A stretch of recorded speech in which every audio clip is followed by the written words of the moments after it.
अपनी जिंदगी में एक बात तुम नोट कर लो, बहुत आगे बढ़ना है तुम्हें, जिंदगी में स्ट्रेस से मुक्त होना है, तनाव से मुक्त होना है, डिप्रेशन से दूर होना है। जितने भी लोग यहाँ बैठे हैं, ज्यादातर लोग डिप्रेशन से बहुत परेशान रहते हैं। आज की कथा तुम्हारे लिए बहुत काम की है मेरे पागलो। अपनी जिंदगी में तुम जहां हो उसी में हंसी खोजना प्रारंभ कर दो, उसी में अच्छा देखना प्रारंभ कर दो, तुम कभी डिप्रेशन में नहीं रहोगे।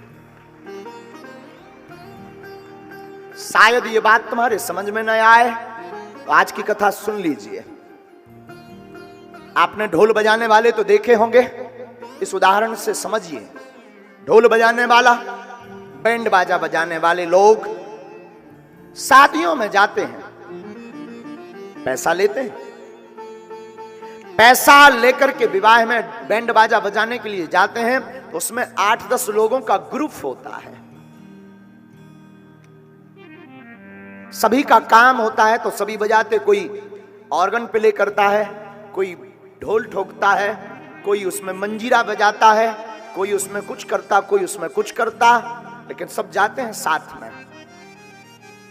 उसमें 2 प्रकार के मानसिकता के लोग जाते हैं, एक उसमें प्रसन्न मानसिकता का, एक डिप्रेशन की मानसिकता का। अब जरा बुद्धि में, विवेक में इस कथा को जिस दिन भर लिया ना, ये जो कथा हम सुना रहे ना, अगर आपने इस कथा को जिंदगी में भर लिया, अपना लिया, तो आप कभी डिप्रेशन में नहीं रहेंगे। सुनिए, 2 मानसिकता के लोग बैंड बजाने वाले जाते हैं। एक मानसिकता, पैसा ले रहा, लेकिन उसकी मानसिकता है कि कितनी जल्दी मैं दरवाजे पर पहुंच जाऊं, कितनी जल्दी ये प्रोग्राम खत्म हो जाए, कितनी जल्दी दूल्हा का तिलक हो जाए, मैं जल्दी से वापस लौट के सो जाऊं। टाइम बराबर लगना है, पर वो जल्दी सोच रहा। और शायद कोई नाचने वाला आ जाए तो दिमाग खराब हो जाता, उसका चिड़चिड़ा पड़ता कि लो 10 मिनट पहले फ्री हो जाना था, अभी ये और ठुमका लगाएगा पीकर। एक ये मानसिकता का व्यक्ति जो डिप्रेशन में रहता है। लेकिन दूसरी मानसिकता का व्यक्ति भी इसी बैंड बाजा बजाने वालों में है, जो सोचता है आज बहुत देर हो गई, कोई नचने वाला नहीं मिला, कोई नागिन बनने वाला नहीं मिला जो नागिन बने, और शायद कोई नाचने वाला आ जाए तो वो और बढ़िया झूम झूम के टूने निकालता है कि ले मैं तेरा पूरा डांस निकाल करके रहूंगा। बैंड बाजा दोनों बजा रहे, रुपया दोनों को मिलना है, दोनों को एक ही समय पर छूटना है, लेकिन एक व्यक्ति को वो है बैंड बाजा बोझ बन रहा, एक व्यक्ति को वो प्रसन्नता बन रही। ऐसे ही जिंदगी है, एक व्यक्ति को बोझ बनती है, एक व्यक्ति को मुस्कुराहट बनती है। तुम हंसना प्रारंभ कर दो, बुरे में भी अच्छाई निकालना प्रारंभ कर दो, कभी टेंशन में नहीं रहोगे। आप टेंशन मुक्त रहेंगे, तनाव मुक्त रहेंगे। और तनाव होने का कारण है, बात को लेकर बैठ जाते हो तुम, ऐसा क्यों किया, मेरा अपमान क्यों किया, मेरा साथ किसी ने क्यों नहीं दिया, मुझे धोखा क्यों दिया। मेरे पागल, ये दुनिया किसी की नहीं है, भगवान राम की भी नहीं हुई, तुम्हारी कब होगी।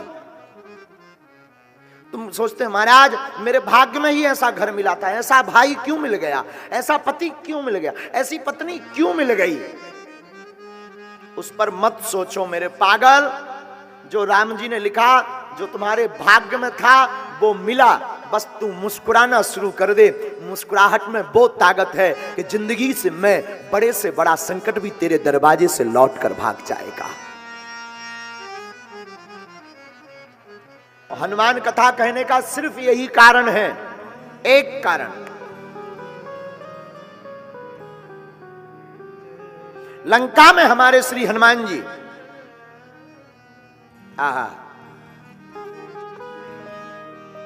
लंका में राक्षसों का वध करने के लिए हमारे हनुमान जी जाते हैं, लेकिन हंसी का बहाना ढूंढते हैं हमारे हनुमान जी।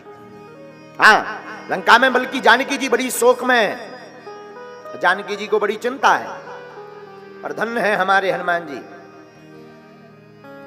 हमारे हनुमान जी वहां भी हंसी का बहाना ढूंढ लेते हैं। हमारे हनुमान जी लंका में जाते हैं और जाकर के वृक्ष के ऊपर बैठते हैं।